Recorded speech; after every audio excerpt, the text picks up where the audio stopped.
you filed a lawsuit against Crunch Fitness, a gym, for not moving quickly enough to allow a biological male to use the women's locker room.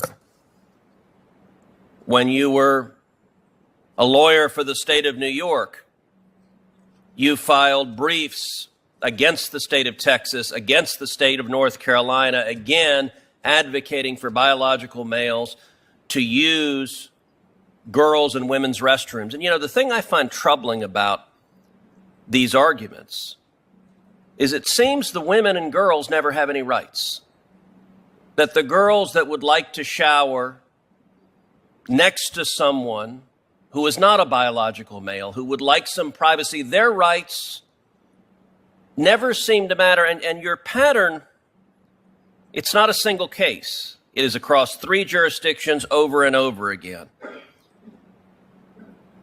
In the Texas case, the brief you filed said, quote, "There is no data or tangible evidence in support of the claim that allowing people to use bathrooms corresponding with their gender identity will lead to increased violence or crime in restrooms."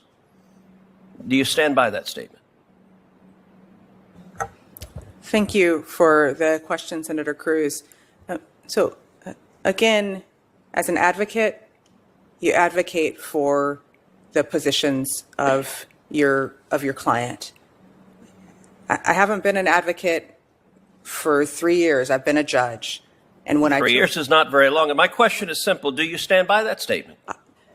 Senator Cruz, it would not be appropriate or consistent with my ethical duties to my former clients to comment on my personal views about any case that I worked on. What my duty was to advocate zealously for my clients.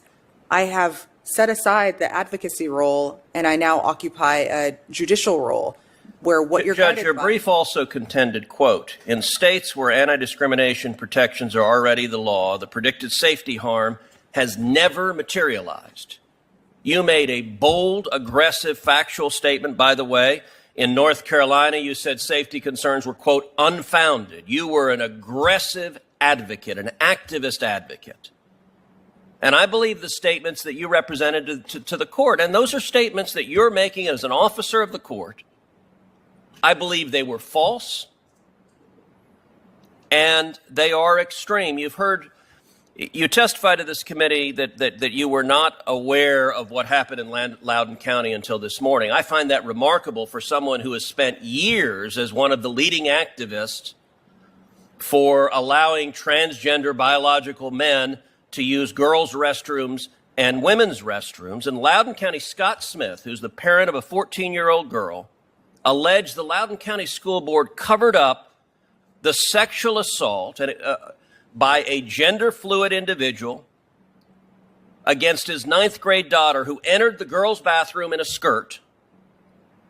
And this individual was charged with 2 counts of forcible sodomy, 1 count of anal sodomy, and 1 count of forcible fellatio.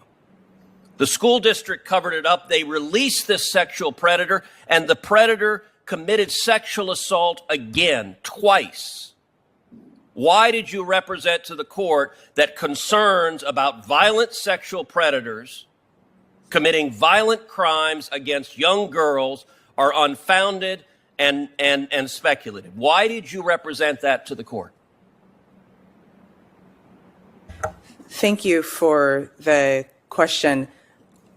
I advocated on behalf of my clients based upon the data that we had at the time, and I zealously did so in those cases and in every other case that I handled. Were you right?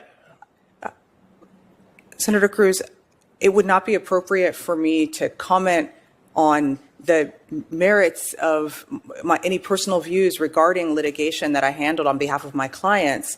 Well, these little girls who were sexually assaulted will have a very different assessment. Senator Cruz, these little girls who were assaulted. Thank you for your views, but you're past time. Let's afford Ms. Thomas an opportunity to respond to your perfectly welcome to respond. But as I said, the little girls who were raped in Loudoun County would have a very different assessment of whether this threat and danger is speculative or not, and you're more than welcome to respond.